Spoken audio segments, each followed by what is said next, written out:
राधे।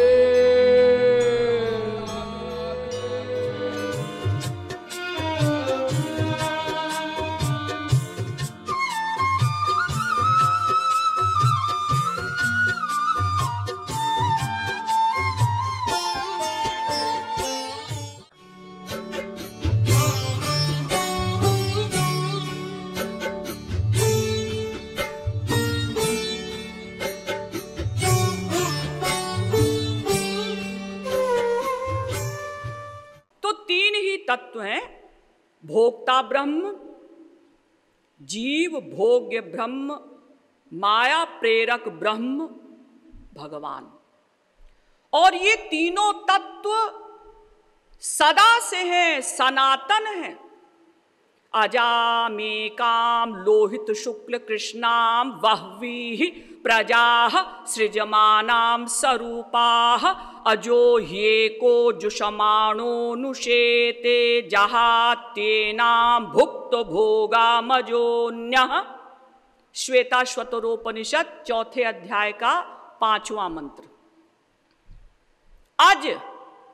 अज माने सदा से, जिसका प्रारंभ न हो। अज जीव, दूसरा अज भगवान, तीसरी अजा, ये स्त्रीलिंग है ना माया, उसके लिए कहा गया अजा। ये तीनों तत्व अनादि हैं, सदा से हैं। भगवान के विषय में तो आप जानते ही हैं कि भगवान सदा से हैं, और ये जीव भी सनातन है, सदा से है। अमृतस्य वै पुत्राः, ये जीव सदा उस अमृत स्वरूप भगवान का पुत्र है, अंश है। ममैवांशो जीवलोके जीवभूतः सनातनः, गीता के 15वें अध्याय का 7वां श्लोक। ये जीव मेरा सनातन अंश है। सनातन माने सदा से, अनादिकाल से। न जायते म्रियते वा कदाचिन्नायं भूत्वा भविता वा न भूयः अजो नित्यः शाश्वतोऽयं पुराणो न हन्यते हन्यमाने शरीरे। गीता 2 अध्याय का 20वां श्लोक। न जायते म्रियते वा कदाचिन, आत्मा का न कभी प्रारंभ होता है, न आत्मा कभी मरती है, यानी ना वो पैदा होती है ना मरती है। अजो नित्यः शाश्वतोऽयं पुराणः, ये आत्मा अज है, सदा से है, नित्य है, शाश्वत है। पुराण यानी सनातन है। अजी तो हम तो कहते हैं कि अमुक व्यक्ति मर गया, अमुक व्यक्ति का जन्म हुआ। ये आत्मा चूंकि शरीर चेंज करती है, जैसे हम वस्त्र बदलते हैं ना, भाई कोई कपड़ा पुराना हो गया तो हम उसको बदल लेते हैं, ऐसी आत्मा वस्त्र बदलती है, यानी शरीर बदलती है। आत्मा न पैदा होती है न मरती है। वासांसि जीर्णानि यथा विहाय नवानि गृह्णाति नरो पराणि तथा शरीराणि विहाय जीर्णान्यन्यानि संयाति नवानि देहि। गीता के 2 अध्याय का 22वां श्लोक। जिस प्रकार से हम वस्त्र बदलते हैं, इसी प्रकार से ये आत्मा केवल शरीर बदलती है। ये पैदा भी नहीं होती, मरती भी नहीं। यानी आत्मा भी सनातन, भगवान भी सनातन और माया भी सनातन, और 3 ही तत्व हैं और तीनों सनातन हैं। तो फिर भगवान ने संसार में बनाया क्या? कहते हैं ना कि भगवान ने संसार बनाया। देखिए, एक बात समझ लीजिए, भगवान ने जीवों को नहीं बनाया, भगवान ने माया को नहीं बनाया।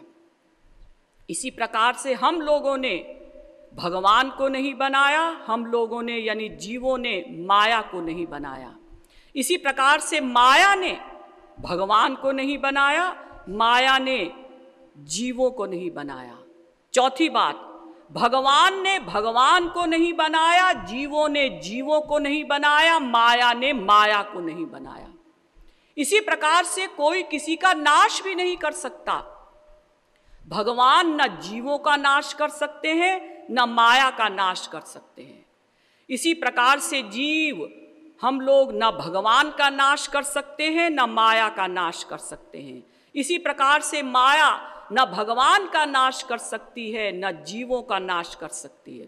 इसी प्रकार से भगवान अपना नाश नहीं कर सकते, माया अपना नाश नहीं कर सकती, जीव अपने को समाप्त नहीं कर सकता। तीनों तत्व अनाद्यनंत शाश्वत हैं। तो देखिए, ये कहा जाता है कि भगवान ने संसार बनाया, तो जब ये बात आई तो डार्विन ने क्वेश्चन किया कि भगवान ने संसार बनाया तो संसार में उन्होंने बनाया क्या? कुछ नहीं बनाया। ये संसार तो अनादिकाल से है। मैंने बताया ना, तीन तत्व हैं, तीनों के मिक्सचर का नाम ही तो है संसार। भगवान, जीव और माया, इसी का नाम संसार।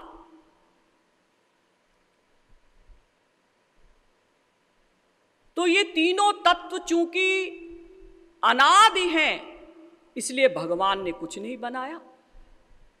और डार्विन का दूसरा क्वेश्चन ये था कि आप कहते हैं कि भगवान सृष्टिकर्ता हैं, तो भगवान कैसे हैं? सत्यम विज्ञान मानंदम ब्रह्म। भगवान सत्य हैं, ज्ञान स्वरूप हैं, आनंद स्वरूप हैं। और ये जो संसार भगवान ने बनाया, ये कैसा है? असत्य है। आप लोग भी कहते हैं, भारत वाले, डार्विन कहता है कि आप लोग भी कहते हैं कि भाई ये संसार मिथ्या है। और दूसरी बात, भगवान ज्ञान स्वरूप है, लेकिन संसार में तो सर्वत्र अज्ञान ही अज्ञान भरा हुआ है। और भगवान आनंद स्वरूप है, लेकिन सर्वत्र दुख ही दुख है, त्राही मची हुई है। तो भगवान ने ऐसा संसार, दुखमय संसार, अज्ञानमय संसार कैसे बनाया?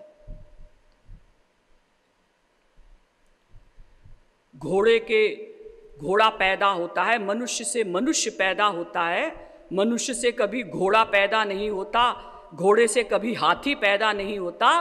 तो भगवान जब सत्य हैं, नित्य हैं, आनंद स्वरूप हैं, तो उनसे ये असत्य, अनित्य और दुखमय संसार, अज्ञानमय संसार कैसे पैदा हुआ? इसका उत्तर मैं आपको दे ही चुकी हूं कि भगवान ने संसार बनाया नहीं। तीन ही तो तत्व हैं और तीनों सदा से हैं, और भगवान इनका नाश भी नहीं कर सकते, क्योंकि ना सतो विद्यते भावो, ना भावो विद्यते सतः। गीता के दूसरे अध्याय का 16वां श्लोक। जो सत्ता है वो कभी समाप्त नहीं हो सकती। उस सत्ता का नामांतर अथवा रूपांतर हो सकता है, लेकिन सत्ता कभी समाप्त नहीं की जा सकती। तो देखिए, डार्विन ने जो एक क्वेश्चन किया कि आपके भगवान ने संसार में क्या बनाया, तो देखिए भगवान ने कुछ नहीं बनाया। इसलिए जो दूसरा क्वेश्चन है ना उनका कि ये अज्ञानमय दुखमय संसार क्यों बनाया, तो जब भगवान ने संसार बनाया ही नहीं तो ये क्वेश्चन भी समाप्त हो गया। तो फिर भगवान को सृष्टिकर्ता क्यों कहा जाता है? अगर भगवान ने संसार नहीं बनाया तो भगवान को सृष्टिकर्ता क्यों कहा जाता है? देखिए, सृष्टि शब्द का अर्थ समझिए। सृज विसर्गे धातु होती है, सृज धातु होती है, तो उसका अर्थ होता है छोड़ना, छुट्टी करना। सृष्टि माने छुट्टी करना, छोड़ना। जैसे कोई छोटा बच्चा है, उसने अपने हाथ में एक मक्खी बंद कर ली। अब वो अपने दोस्तों से कहता है, दोस्तों देखो मैं मक्खी बना सकता हूँ, हाथ के अंदर मक्खी प्रकट कर सकता हूँ, ऐसा जादू है मेरे पास। छोटे छोटे दोस्त उसके भोले भाले बच्चे, उन्होंने कहा तू क्या जादू दिखाएगा, अच्छा दिखा कैसे तू मक्खी बनाता है। अब उसने जो मक्खी हाथ में बंद कर रखी थी उसको छोड़ दिया। दोस्तों ने कहा, है तू तो बड़ा जादूगर हो गया है, तूने तो मक्खी बना ली। ना उसके हाथ में मक्खी थी, उसने खाली छोड़ी है। इसी प्रकार से महाप्रलय में भगवान ने संसार को अपने महोदर में लीन कर लिया था। जड़ संसार हो, चेतन हम जीव हो, हमको लीन कर लिया था।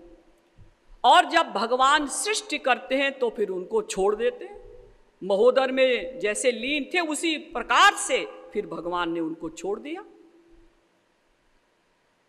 सूर्या चंद्रमसौ धाता यथा पूर्व मकल्पयत, ऋग्वेद में कहा गया। सूर्य चंद्रमा जीव जिस प्रकार से भगवान ने अपने महोदर में लीन किए थे महाप्रलय में, जब सृष्टि करना चाहते हैं तो भगवान उनको केवल प्रकट कर देते हैं। जैसे आप लोगों ने क्रिकेट देखा होगा, तो क्रिकेट में क्या होता है, 5 दिन का खेल होता है। तो आज तीसरे दिन का जब खेल समाप्त हुआ तो जितने क्रिकेट खेलने वाले हैं वो आउट हो गए, मान लो 5 आउट हो गए बैट्समैन, और जितने रन बन चुके हैं तो चौथे दिन क्या होता है, बोर्ड में लिख दिया जाता है कि इतने बैट्समैन, 5 बैट्समैन आउट हो चुके हैं और 240 रन बन चुके हैं। अब एक व्यक्ति चौथे दिन मैच देखने आया, उसने कहा भाई अभी तो खेल प्रारंभ भी नहीं हुआ, मैं तो बिफोर टाइम आया हूं, अभी तो बैट्समैन फील्ड में आए भी नहीं, ये तो अन्याय है। कैसे लिख दिया गया कि 240 रन बन गए हैं, 5 बैट्समैन आउट हो गए हैं। जो नहीं जानता कि क्रिकेट का नियम क्या है, और जो ये नहीं जानता कि 3 दिन पहले मैच हो चुका है, वो तो चौथे दिन आया है ना, वो ऐसा कहेगा। लेकिन होता यही है कि भाई जैसे आज खेल समाप्त हुआ तो अगले दिन जब खेल प्रारंभ होगा तो जो जहां खड़ा था बैट्समैन वो वहीं खड़ा होगा, जितने रन बन चुके हैं वो मान लिए जाएंगे, जितने बैट्समैन आउट हो चुके हैं वो आउट माने जाएंगे, और अगले दिन का खेल प्रारंभ हो जाता है। बैट्समैन अपनी जगह खड़े हो गए, बॉलर अपनी जगह खड़े हो गए, एम्पायर खड़ा हो गया अपना देखने के लिए, न्याय करने के लिए। इसी प्रकार से महाप्रलय से जब सृष्टि थी पहले, उसके तुरंत बाद जब महाप्रलय हुई, तो महाप्रलय के तुरंत पहले जब सृष्टि थी, जिसने जैसे कर्म किए थे उन कर्मों के अनुसार महाप्रलय के बाद जब सृष्टि होती है तो भगवान उन्हीं कर्मों के अनुसार जीवों को प्रकट कर देते हैं। कोई किसी को मनुष्य बनाते हैं, किसी को पशु, किसी को पक्षी, जिसके जैसे कर्म थे। इसमें भगवान का दोष नहीं, और भगवान संसार बनाते नहीं, केवल प्रकट करते हैं, छोड़ते हैं। डार्विन ने एक प्रश्न और किया कि आप कहते हैं कि भगवान परमाणु परमाणु में व्याप्त हो गए, सृष्टि प्रकट की, फिर कण कण में व्याप्त हो गए, तो फिर भगवान तो मधुर है, अनंत आनंदमय है, तो संसार में हमें उनका अनुभव क्यों नहीं होता?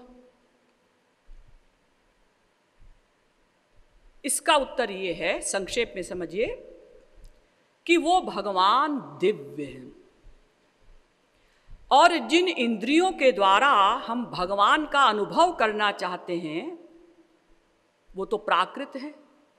मैंने आपको बताया था ना, वेद में कहा गया दिव्यो ह्यमूर्तः पुरुषः। मुंडकोपनिषद दूसरे मुंडक के पहले खंड का दूसरा मंत्र, वो भगवान दिव्य हैं। वृहच्च तद्दिव्यमचिन्त्य रूपम, मुंडकोपनिषद तीसरे मुंडक के पहले खंड का 7वां मंत्र, वो भगवान दिव्य हैं। परम ब्रह्म परम धाम पवित्रम परमम भवान पुरुषम शाश्वतम दिव्यमादिदेव मजम विभुम। वो भगवान दिव्य हैं। गीता 10वें अध्याय का 12वां श्लोक। जन्म कर्म च में दिव्यम, गीता 4थे अध्याय का 9वां श्लोक। मेरा जन्म भी दिव्य है, मेरा कर्म भी दिव्य है। तो वो भगवान दिव्य हैं। ठीक है, वो कण कण में व्याप्त हैं, लेकिन हम उनकी दिव्यता का अनुभव नहीं कर पाते, उनके रस का अनुभव नहीं कर पाते। क्यों?